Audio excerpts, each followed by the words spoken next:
All right, good Sunday afternoon, everyone. We are tracking Debby, and this is on the verge of becoming a hurricane. And we still think there's going to be some rapid intensification tonight upon landfall. It still has a little bit, as you see on the satellite picture here, it has some dry air trying to work into the system. But you see this last frame here, it's really starting to blow up the thunderstorms around the center of the circulation. Eye wall has been beginning to form, so if we can cut off some of this dry air, this thing is going to be rapidly intensifying tonight. So at the least, it's going to be a Cat 1 on landfall. You probably need to prepare for a Cat 2 in the Florida Big Bend area. This is not the only thing that's going to happen. Once this thing gets on shore, it's going to slow down and basically stall and produce feet of rain, potentially historic heavy rainfall and flooding across southeastern Georgia and South Carolina. This is through Friday of next week. So we have a lot of stuff to talk about. Just now joining us, please click that thumbs up button, that like button. Share this with your friends and family. There's a lot of people on vacation. Need to get the word out on what is going on in this area. If you're over on YouTube, hit that subscribe button. It's like liking a page over on Facebook. Hit that subscribe button, hit all notifications. You'll be notified every time we go live or post videos over on YouTube as well. All right, let's get right into the latest information from the National Hurricane Center. All right, here's the latest 5 p.m. Eastern advisory, number 10 from the National Hurricane Center. Maximum sustained winds at 65 miles per hour. Nothing has changed. Still a little bit of a dry air. It's working into the system, but looks like it's starting to blow up around the center and develop an eye wall as well. Tonight is going to be key. These things love to blow up at night. I've been saying this time and time again that will be a hurricane. I've been basically beating on the drum here for the past 3 to 4 days that we think this will be a hurricane when it makes landfall, not a tropical storm. And here we are. Could be a Cat 1 at landfall. I would prepare for a Cat 2 across this area, but you see how slow it's going to get as we get into Monday, Tuesday, Wednesday, Thursday, and a Friday. It's basically meandering across Georgia and South Carolina. If it gets off the coast, just a little bit off the coast, it will re-strengthen and create more issues across the Carolinas as we head into middle to later next week. Hurricane, let's go over the latest hurricane advisories here. Let me pull that up. So basically the headlines of this, Debby is expected to become a hurricane tonight and make landfall in the Florida Big Bend area on Monday. Will bring a major flooding threat to the southeastern United States, parts of Georgia, South Carolina, and maybe even North Carolina as well. All right, here's the watches and warning. Storm surge warning in effect for Florida coast from middle of Longboat Key northward to Indian Pass, including Tampa Bay. We're going to go over the storm surge here in just a minute. Like I said, you need to pay attention to your local officials. I know I think there's 4 counties in the Big Bend region that are total evacuation right now because of storm surge.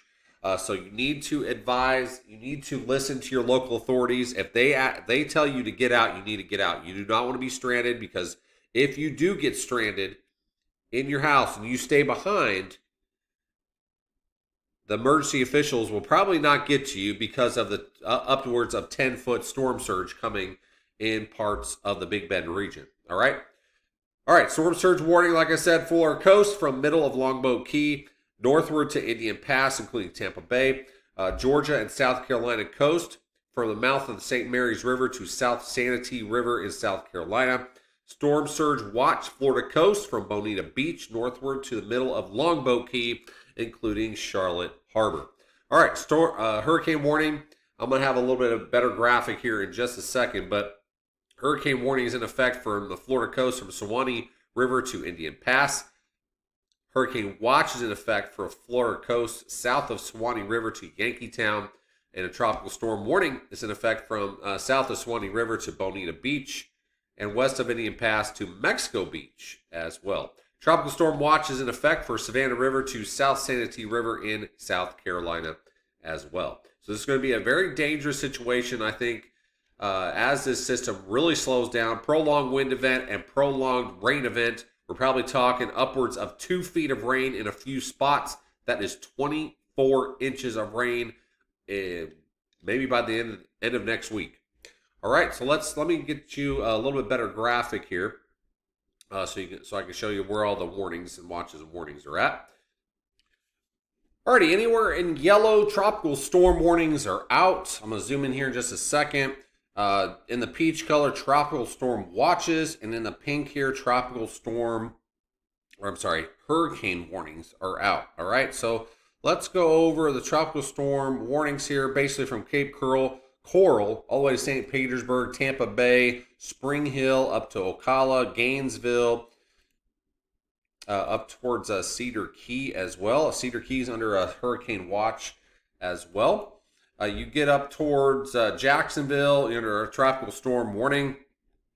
And then as you get towards the pink areas here, Apalachicola, Carabel, upwards towards Crawfordville, St. Marks, Perry, Jenna, down to Horseshoe Beach, Cross City, Mayo, Live Oak, Lee, Greenville, Madison, Monticello, Lee, probably up towards Jasper, Jennings, and then into Georgia, Valdosta, Dasher, up towards Lakeland and Quitman. This is in Georgia here, under a hurricane warning for parts of the area here.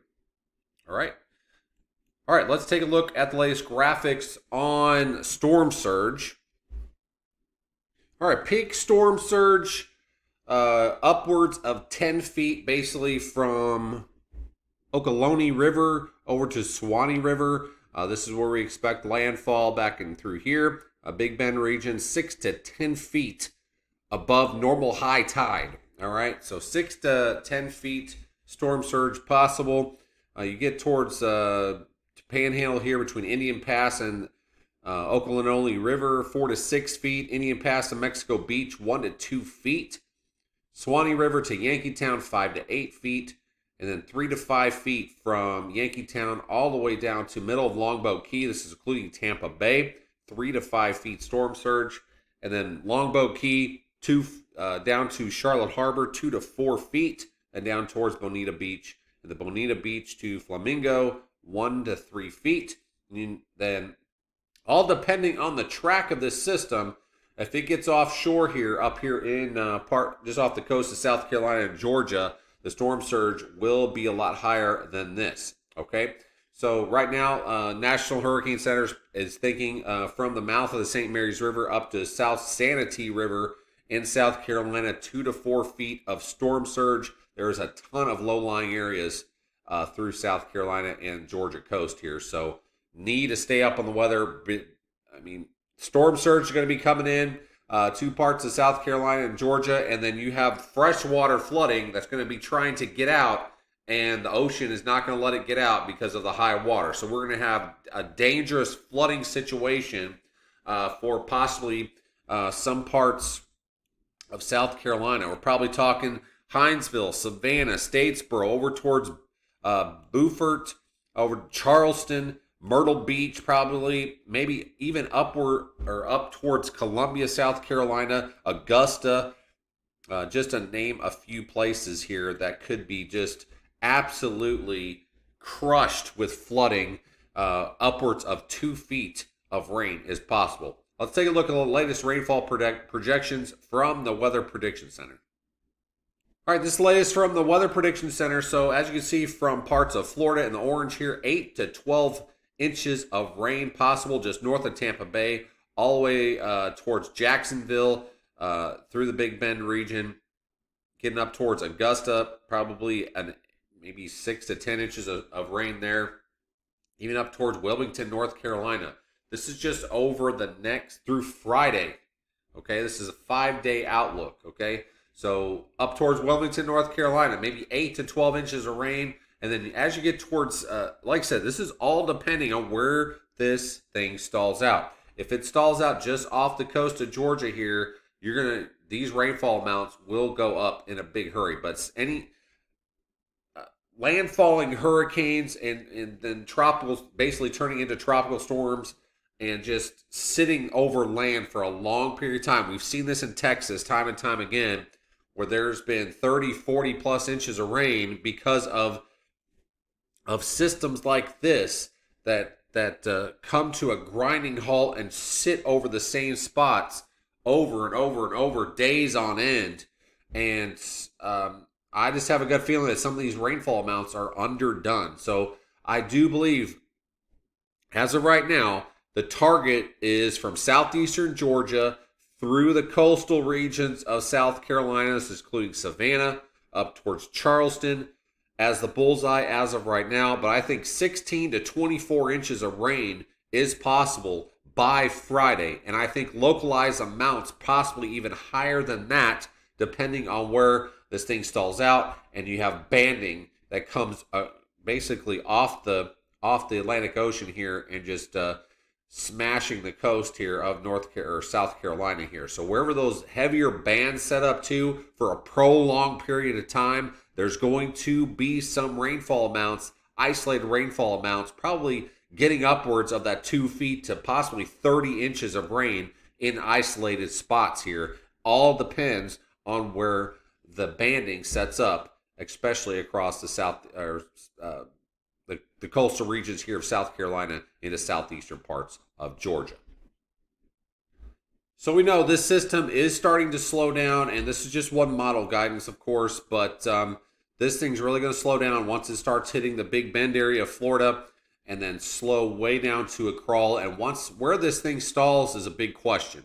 We know where it's going to possibly make landfall, and then where it stalls out is a big question, and what happens to it after that is a big question as well. But you can see where the model guidance, when it finally starts stalling out, the model guidance is all over the place. But Georgia, southeastern parts of Georgia, to the coastal areas of South Carolina and South Carolina itself, possibly up to North Carolina, absolutely devastating flooding could be on its way across that area, with upwards of 2 feet of rain possible. With isolated amounts could touch probably 30 inches of rain.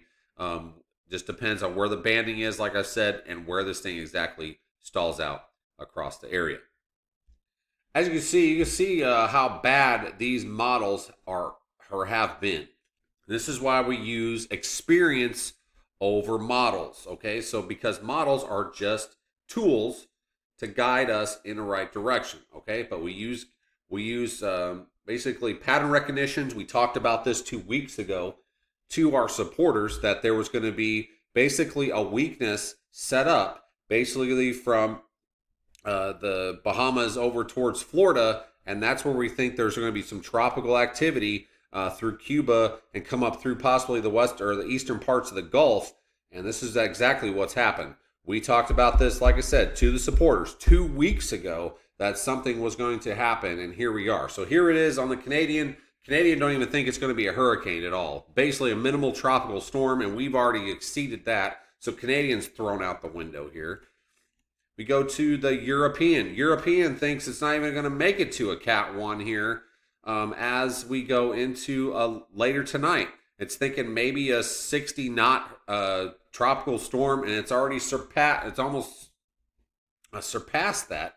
Here's Cat 1 status up in here. So, like I said, these models have been absolutely garbage. That's why you have to use basically model recognition and use your experience in these things. We've seen this time and time again where these things come into the Gulf and it's bath water warm, 90-degree water. Conditions are favorable for rapid development, and here we are coming in to the Big Bend region. All right, so this even the GFS thinks it's not even going to possibly get into a low Cat 1 here. So this is probably more reasonable, but I think if the drier air it goes away in the west side of this system, you're going to see some rapid development tonight. Okay, and that's what I'm saying.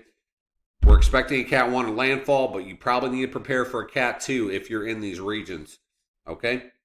Now, where it goes from there, where it stalls out, will it stall back out will it stall over the waters off the coast of Georgia and South Carolina, and GFS thinks it might do that. That's why it's bumping it back up to a Cat 1 and possibly back up to a Cat 2 here across this area, which that's a possibility wherever this stalls out. Okay, but regardless, there's going to be dangerous, life-threatening storm surge and flooding, freshwater flooding in across parts of Florida, especially into Georgia, into South Carolina as well. So very dangerous situation unfolding across the Southeast. That's the latest we have right now. Keep updated here with us on Facebook or on YouTube as well when we post videos. We'll probably have another video later tonight once we get the latest guidance out from the National Hurricane Center and look at the latest model guidance as well.